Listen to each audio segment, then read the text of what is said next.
Hey there, welcome back to another update for MHC. We're on episode 4, I believe, is what I'm updating this time. And let's see what everyone has been getting into.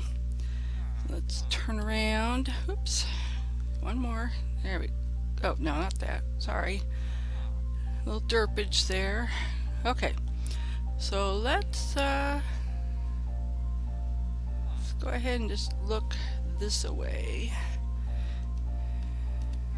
Hopefully no skellies will work their way in here. There, that's better. Okay, so episode 4, we have, first we're going to start off with Honeysuckle's episode 3. So Honeysuckle started her morning running through the village, securing doorways and fortifying the weak spots in the walls. Exterminating some errant spiders that were still in town, she threw down the last of her torches. Then went down just before dusk, found coal and iron, went up to check that all was still quiet while cooking up the iron. Things are going so well she was able to plant some trees around town in the middle of the night. Good going, Honeysuckle. And confident that everyone was safe and sound, she went back down to look for some more resources, and that was the end of episode 3 for Honeysuckle. So then we have episode 4 for Honeysuckle. And she started off collecting sticks from the desert as her trees have not grown yet. She made a new pickaxe, some cobble walls, had an altercation with a farmer who was outside the walls and didn't want to stop farming. She did manage to get him to safety, and by this time a tree had grown, but it gave her no saplings or apples. Such an ungrateful tree. The second tree was more cooperative. After collecting wood, she did some farming and made a bow to use with her 4 arrows. Then she made a fishing pole and found she could fish in the water between the crops. During the night, she went down and discovered a very large lava pool, passed the lava test with flying colors, found redstone and gold. And that was the end of her episode. Then we have episode 4 for Dragon Feathers. Made a successful morning rescue for a loose villager, killing 3 husks. I believe 2 of them had some armor on, but they took it with them when they died, when she killed them. She harvested some crops, headed over to the other village, found some coal along the way. She also found the dungeon and raided it. Night fell before she could make it to the other village, so she dug down for the night, collecting cobble and more coal. See, we all wished her some coal, and she found some coal. And that was it for her, episode 4. Next we have episode 2. Well, it's episode 4, aka episode 2, for DJ Paul. So he finally survived the first night. So now he's on the next day. Alright, he collected more cacti for his wall and continued placing them around town. Once night fell, he found himself in quite a pickle, realizing he had no coal, tools, or his crafting table. He broke from tradition and started his exciting moments at the 10-minute mark. In a daring move, he sprinted over to the other village with the library with only a carrot as a weapon. He makes it to the library, where he had to do some fast talking to get the librarian to let him in through the door. He made a pickaxe and dug down to look for coal, which he did find. Just as the sun came up, he came up to find the librarian had left the door open and a husk was inside the library. He took care of that husk and a couple more before making a hasty retreat back to the other village, where he continued building the cactus walls. I hope he wearing gloves, as he is now down to 3 hearts. Next we have Wandering Nerd. He continued putting up his cactus wall while discussing his strategy for shrinking the village. Very interesting strategy. He also included some moats and trenches well into the night. A few husks came by to help test his walls and his trenches, and they all worked really good. Guess when he had a run-in with a skelly husk tag team. He did make it to sea the next day, though. Next we have Bad Senator. Alright, so he checked on the other village to see how everyone was doing, found the dungeon on his way to the other village, put up some more sandstone walls discussing plans for naming the villages, builds the wall into the night fighting mobs as they wandered over to see what he was working on, and by morning he was standing tall, and he made it to the next day. Next we have Lorelei. The wall is looking pretty good. Started off in search of a lava pool for making a portal, using a very interesting form she learned from Java Dad. Now she did find a lava pool, by the way, out in the desert.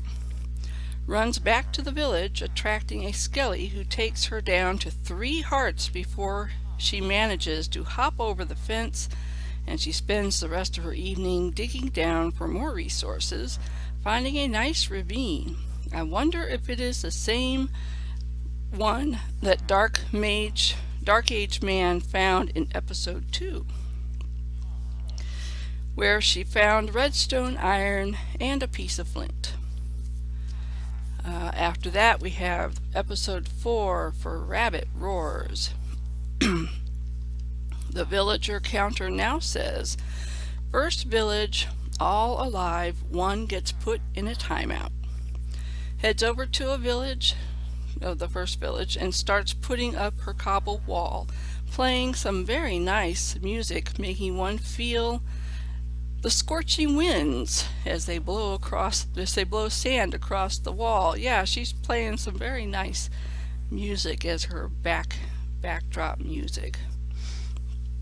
She does indeed put a villager in a timeout box, and I bet it is that troublesome villager that was giving Lorelei trouble earlier, the one that wouldn't stay inside the walls. By night she places torches everywhere and does another security check along the wall, shoring up the weak spots and taking out any infiltrators along the way. She had a few very intense moments just as the sun rose. And the next person is Baker Bell Games. Let me get a drink of water because my throat is parched. Thank you. Alright, so Baker Bell Games started off the day taking out the trash around town, but the trash almost took out a couple of villagers. While checking for mobs sneaking into town, she finds the town dimwit running off into the desert, so she sticks him in a hole for his own good. She then heads off to find more dirt for a tree farm. On her way back, she passed at least 3 Endermen, all holding sand. I think they just wanted to make their contribution to the wall. She built her tree farm between the 2 villages using her bone meal on them, and by night the village is swarming with husks, so she armors up and makes a daring midnight run out to the tree farm and back again. Dodging every type of mob, she does make it to her little base, which she has inside the other town. Okay, episode 4 for Grandma's Gone Gaming. This is her episode 4 for her unofficial series this month. Maid Doris decided to remove the butcher's fence, pulled up the dirt to use for a tree farm, which she sped up with some bone meal. By dark, most of the villagers scrambled inside the homes, leaving a few very stubborn villagers to keep her busy protecting from mobs. She eventually had to take a quick run out to the village and back to distract a pesky, I think it's supposed to say out, like out to the desert and back. To distract a pesky skeleton, she finally took refuge at a small house just moments before a husk jumped off the neighboring rooftop trying to catch her. She was down to 2 hearts quite a number of times. Yeah, had my heart up in my throat.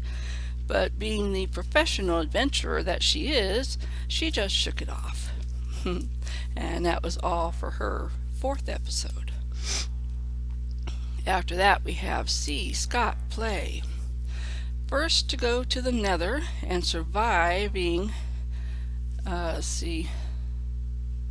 surviving all the bad guys down there, he almost blows the whole thing when he turned around and found a creeper and zombie standing right behind him. But he skips out of range and makes it to the village to work on the moat trench some more, picked up an apple and 3 saplings from his tree and made a mini tree farm, grabbed some supplies and headed out into the night, sparring with a few mobs.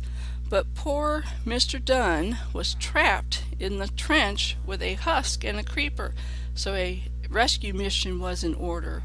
Does he save the villager? Dun dun dun! Go watch episode 4. Trust me, you will be glad that you did. Episode 4 for Tim Obert, Captain Hook. Alright, so he lit up a path to the other village. Now he's the first one I've seen, I believe, to actually throw down torches on his way to the other village to kind of get started on like a road between the two and make it safe. Did some gardening, put up some torches around the village, and then headed back to the other village. Went back down to collect more resources once the moon rose. Found the end of a ravine, picked up lots of iron, and ended the episode with a lava pool in sight. Yeah, so he's heading down even farther, and you could see this lava pool way down there. And last but not least, Granny's Got Game. So episode 4, I collected iron and fossils, dug around a bit looking for coal, headed up to the surface. I was heading for the coordinates of the tree that I didn't find that had the pumpkins next to it, but I got lost, of course. I end up running into the lava grotto and decide to huddle up there.